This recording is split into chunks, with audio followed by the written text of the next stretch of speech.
Boom shakalaka. Today's video is a Bitcoin blast from the past. We're taking a look at Bitcoin this day in history over the past 6 years.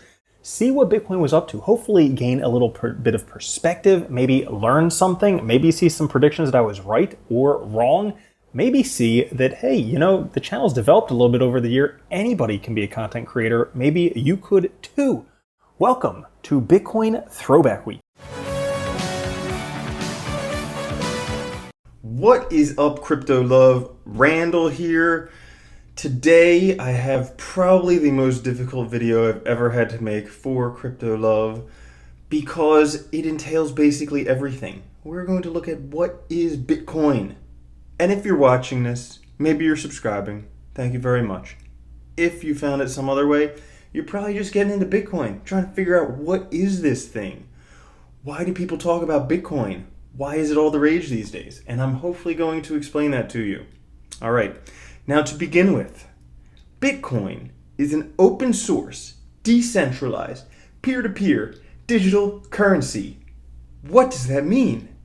All right, well, if you take a look at their website here, bitcoin.org, they have a lot of information about Bitcoin. And if you're new to Bitcoin, I would definitely recommend checking out that website. Now, this is different than bitcoin.com. This one will give you a bit more information. The video here is a great way to start. But basically, it's open source. That means that anyone can look at the code behind Bitcoin. It's digital. That means it's online. It's peer-to-peer. That means person-to-person with no intermediaries. It's decentralized. That means that it doesn't belong to a central bank. Everyone kind of owns it. And lastly, most important, it's a currency. So you can buy your pizza. You can buy a pizza here in New York. You can travel to Paris, buy a pizza there. And then you could go to Lima in Peru and buy a pizza there. And you could do all those things with Bitcoin. Now, right now, it's not completely easy, but it's getting there. Probably in the next 5 years, it's going to be totally easy with a card just to go pay with Bitcoin wherever. And once that happens, once it has worldwide adoption, then the price of Bitcoin is going to be through the roof. Okay. Now you're saying Bitcoin's a currency. How much is Bitcoin worth? And very good question. You see, the price of Bitcoin changes on the daily. It changes all the time. All right. Today, it's worth $3,935. Yesterday, it was worth something different. And tomorrow, it'll be worth something different. So you got to pay attention. The price always fluctuates. And for those of you looking at this chart saying, what are those other things? Ethereum, Bitcoin Cash, Ripple? Oh, what are they? Those are other cryptocurrencies. And really, Bitcoin was the first one. The rest of the cryptocurrencies, they came after. But it's this whole new technology.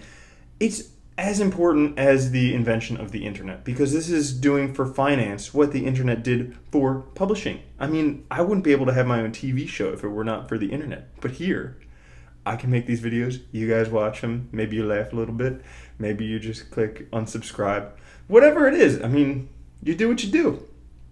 Now, taking a look at Bitcoin, I said the price changes. This is the Bitcoin charts over the past 4 years. Now, Bitcoin's been around since 2009. This is just the past 4 years looking at the growth, and you can see it's starting to get some exponential growth. I mean, look at this stuff.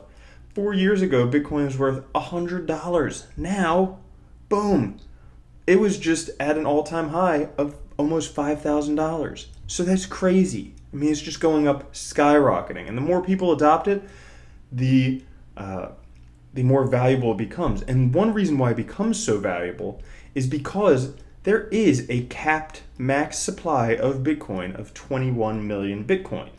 That means that once that's reached, no more Bitcoin can be created. So therefore, the value of Bitcoin will just go up and up and up and up. It's not like US dollars where they just print them, they print some more, and then they feel like printing more, they print some more. That devalues the money. That causes deflation. So Bitcoin is a non-deflationary type of money. Even though right now, when they're producing more, they're mining more, it is somewhat deflationary. By the time we reach that max supply, not deflationary anymore. Now, where do you go and get Bitcoin? Well, one of the easiest places to go get Bitcoin is to go to Coinbase.com. And if you are looking to get Bitcoin, and if you're going to go to Coinbase.com, just click that link I have down below. You get $10, I get $10, fair share. And you can get started. You can buy your Bitcoin just today. You can get started. You can have some Bitcoin today. You would just go to Coinbase.com, click sign up, or click that link that I have below. And now Bitcoin is a currency. People have a hard time wrapping their head around this currency because it's not like tangible. It's not like dollar bills. It's not like yen. It's not like euros or British pounds, whatever those things are. Those are just pieces of paper they're printed on. I mean, for instance, I could have a paper wallet and I could just, this is not a paper wallet. This is just an illustration of a paper wallet. I could have a paper wallet printed out on a sheet of paper, and this would be the tangible Bitcoin. But other than that, Bitcoin just kind of exists in imaginary space. But it's no more imaginary than a lot of ways that we spend money nowadays. For those of you who use PayPal, I mean, you're not literally transacting paper dollars with someone else. You're doing it through PayPal. Another one you might have used, Visa.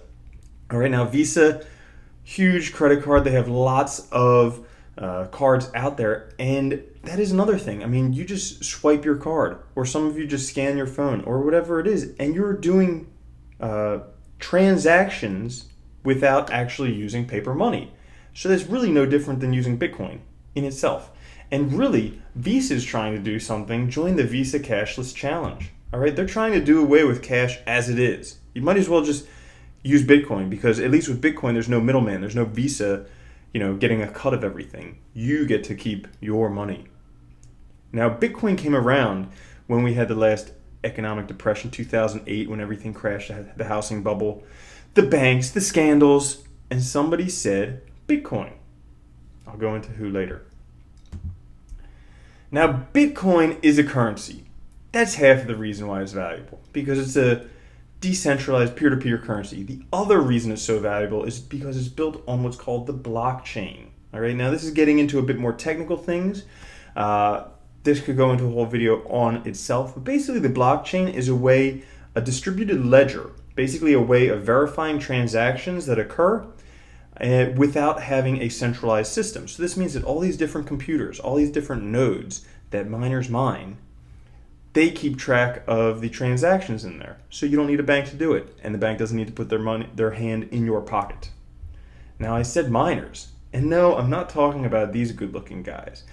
These miners are basically just people with very fast processors on their computers, and they're just checking the transactions. They're discovering new blocks, they're validating transactions, and then they get rewarded in Bitcoin. And once all the Bitcoin are mined, then they'll be rewarded in transaction fees. But until then, we're not looking at these guys, just guys with very fast processors. Now, I mentioned previously that there was a dude who invented Bitcoin. Now, the guy who invented Bitcoin, the name he gave is Satoshi Nakamoto. But he's actually kind of elusive. No one's ever met him. Nobody knows who he is. He's kind of mysterious. This dude here was another guy whose name was Satoshi Nakamoto. And back, I think, in 2013, it was all... people thought that he was the one who created Bitcoin. But he's not. He's just a funny-looking guy who has the same name. Now, some people say, well, you don't know who created Bitcoin. I mean, what are you going to do with it? Do you know who created the dollar bill? Do you know who created the British pound? Not really. But you'd use it. You believe in it. And really, it is just kind of a system of belief. It's a belief that this thing has value and I can exchange it for something else of value. And actually, the first Bitcoin transaction where people exchange things of value was back in 2010. Laszlo Hanyecz traded 10,000 Bitcoin for 2 pizzas in Jacksonville, Florida. Now, back then, that seemed like a good deal because he could just get a lot more Bitcoin. Nowadays, that 10,000 Bitcoin, that's worth $40 million. That's a lot of money for 2 pizzas. Those are probably the world's most expensive pizzas. I hope they were good. But if it wasn't for that transaction, we probably wouldn't have Bitcoin as we know of it today. So it's a good thing that he spent those 10,000 Bitcoin on pizza, and it helped develop a system, help people get exchanging it so then they could use the currency. Now, why buy Bitcoin? Well, one, you could buy stuff with it. You could use it for transactions. You might also just hold on to it. It's called hodling, HODLING. And that people do that because it's suspected that Bitcoin is going to be worth quite a bit. As a matter of fact, if you just look up Bitcoin in 2020, they have varying prices for Bitcoin between $15,000 and $20,000. We have $517,000. We have $55,000. We have $100,000. And really nobody knows. I mean, this is all speculation, but people do believe it's going to be more valuable. They don't believe it's going to be worth $0. Nobody's saying Bitcoin is going to be worth $0. So right now, Bitcoin's worth almost $4,000. People are saying it's going through the roof. I personally am not a financial advisor. I'm not telling you what to do with your money, but I believe Bitcoin is going to be worth in the millions of dollars per Bitcoin because there are more millionaires in the world than there are Bitcoin that'll ever be mined. That means that even if they wanted to, those millionaires could not own Bitcoin. That to me makes it worth more than $1 million. Boom. Now, this dude, you might have heard of McAfee Security. It's kind of like Norton Antivirus, one of the first antivirus softwares. This dude, John McAfee, he's big into Bitcoin. He mines Bitcoin. He's all about Bitcoin. Now, he says that Bitcoin will be above $500,000 in 3 years. All right, that means it's 2017. By 2020, he thinks it's going to be above $500,000.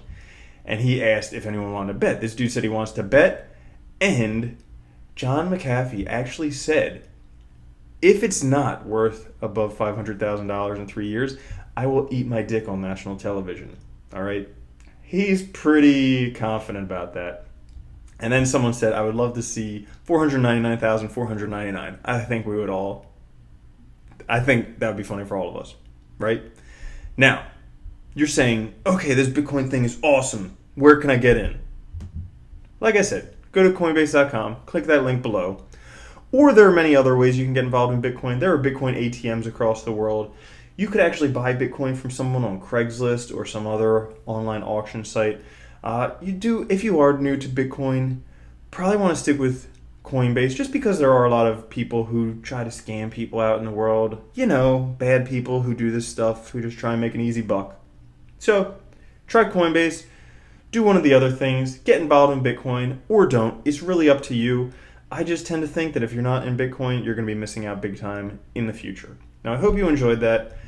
I hope I gave you some information. I know there's a whole bunch more I could have talked about Bitcoin, but that's kind of a beginner one. What is Bitcoin? I think we answered that one. Now, I'd like to hear, do you guys have any more questions about Bitcoin or other cryptocurrencies? What's going on with that? If you enjoyed what you watched, please click subscribe. I'll be making many more videos over the next every day. And it was great to talk to you. Have a good one. Peace.